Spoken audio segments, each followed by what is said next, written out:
Ilona DeVerge, and I have the honor of being part of this amazing, amazing, amazing field team for Ocasio-Cortez 2020's re-election campaign. And I'm so excited to start us off tonight, coming off of, seeing some preliminary results, and it's looking amazing. And I mean, it's just a real testament to all of our volunteers, all of our squad members, everyone who has dedicated their time and effort into making this movement what it is.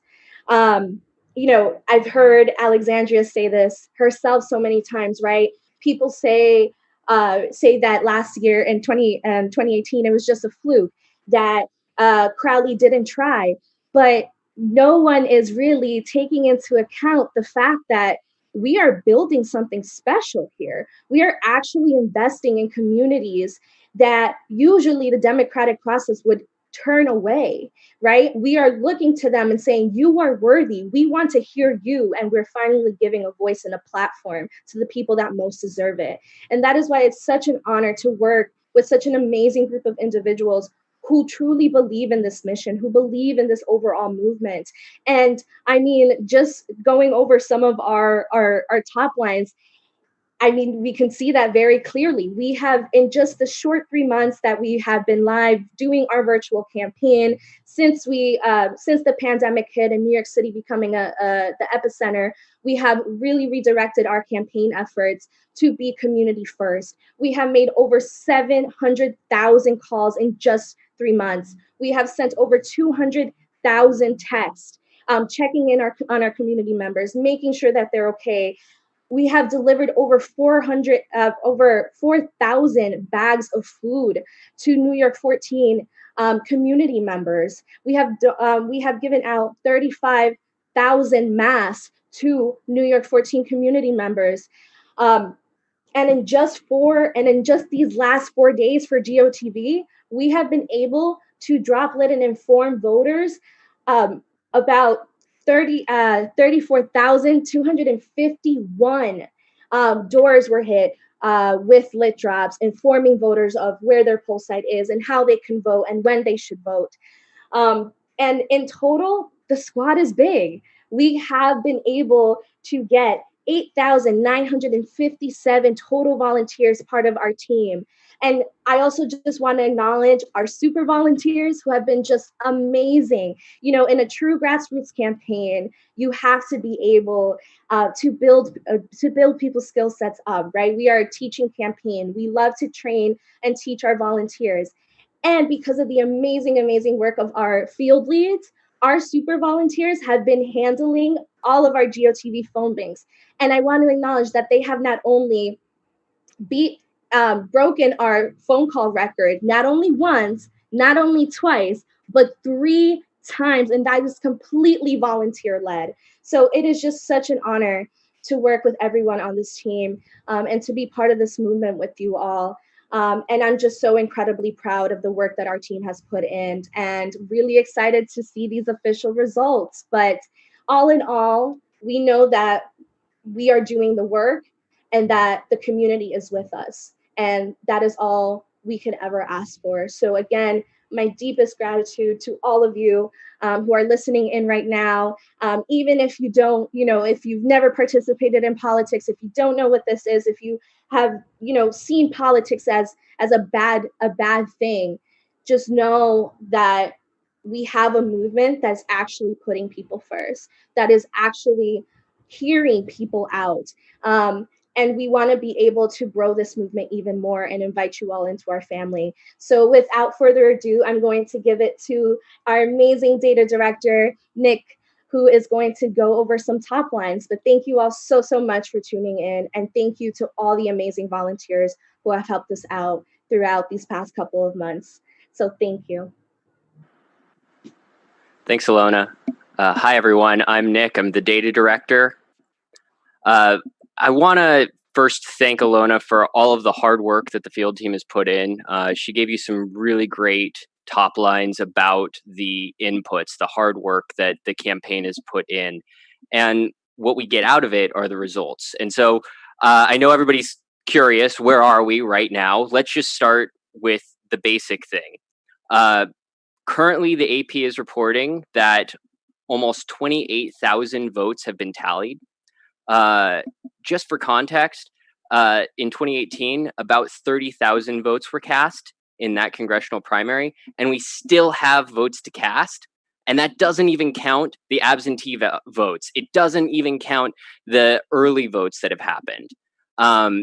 And where are we? We're at 72.8%. That is a commanding lead. That is what we talked about at the beginning, which was win with strength. And that came from this place of knowing that what we were doing was something that was powerful, that was meaningful. And that's what we wanted to do, is to show that we can lead by being compassionate, by giving back to the community. And the community has given us back, at this moment, definitely 20,000 votes. From the perspective of what we can expect, I think it's important to remember that we also are going to have 53,000 about absentee ballots that have been applied for. Unfortunately, a few thousand of them, we estimate, in New York 14 did not ever even reach their intended recipient. But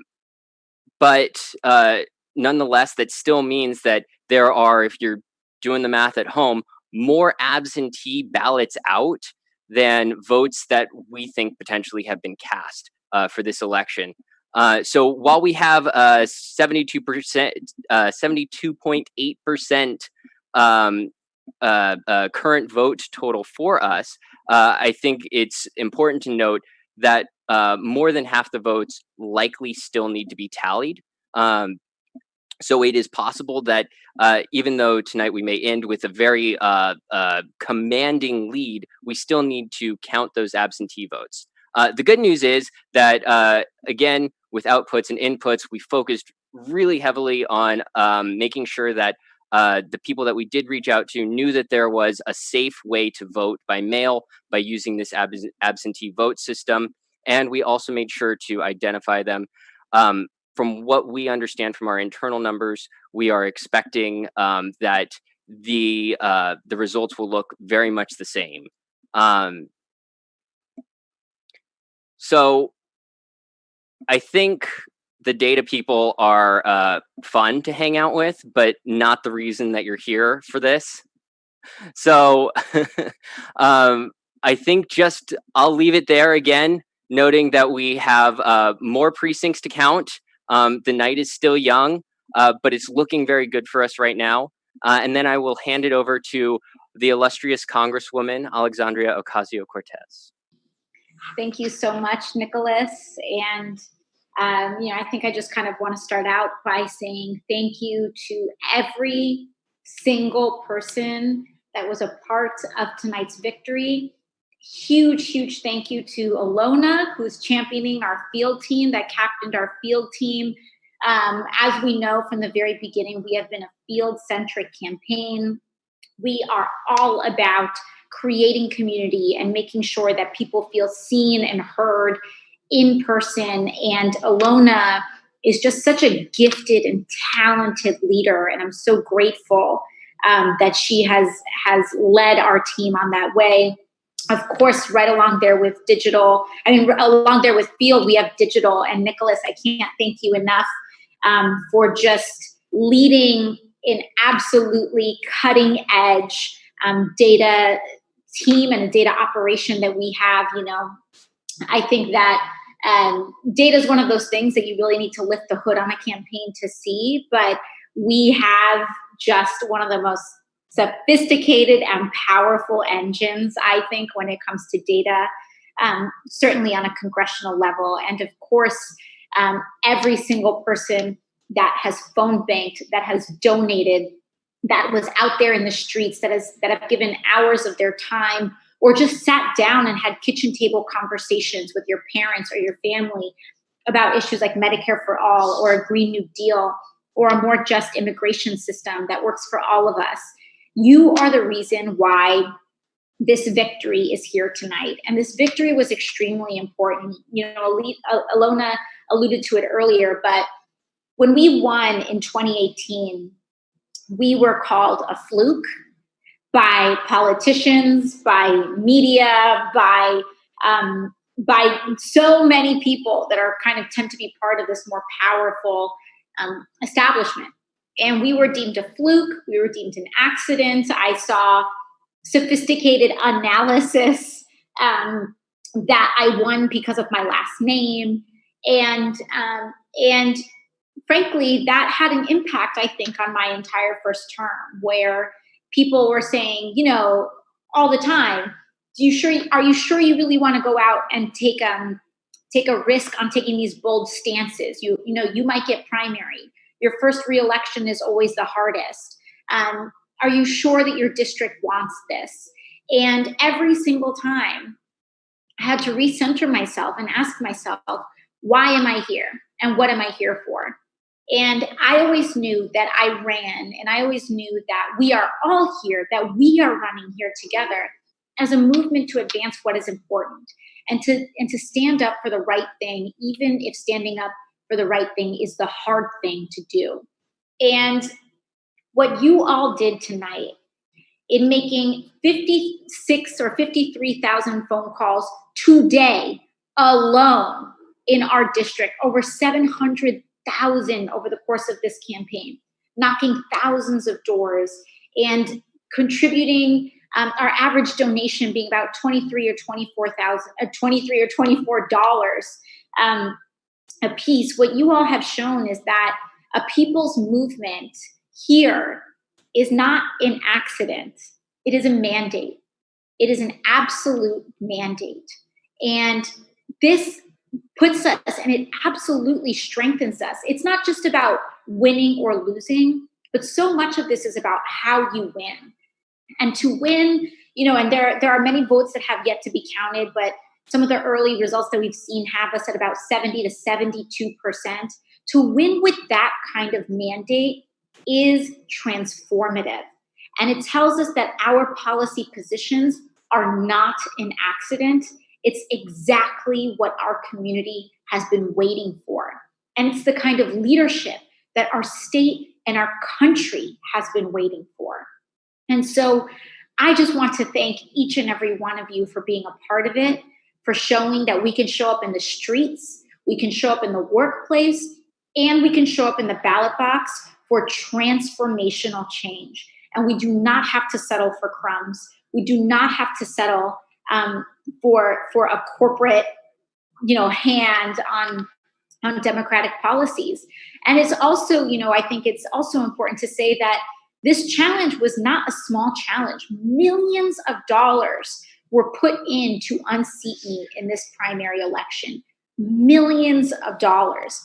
That money came from Goldman Sachs. That money came from the CEO of Goldman Sachs. That money came from many Wall Street CEOs. And the reason they're bringing that money here is because we have exposed their for-profit private prison schemes. We have exposed their price gouging on life-saving medication. We have exposed the enormous price gouging from military contractors, and they don't want any of those things exposed.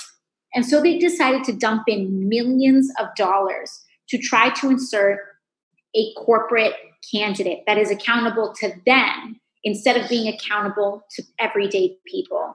And for so many other candidates and in so many other races, the $3 million or so that they had put in, plus more in super PAC money and dark money, could have been extremely threatening and could have really put a dent in this race. But because you all have been organizing, because everyday people have been organizing, and they knew exactly what we're fighting for and have been politically educated to a point where we all also know what policies we are fighting for and what to look for in a grassroots candidate.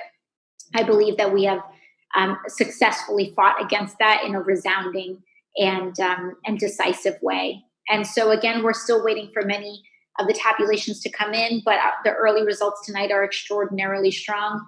And I'm very thankful to the entire team and the community that has put us here. So thank you all very, very much.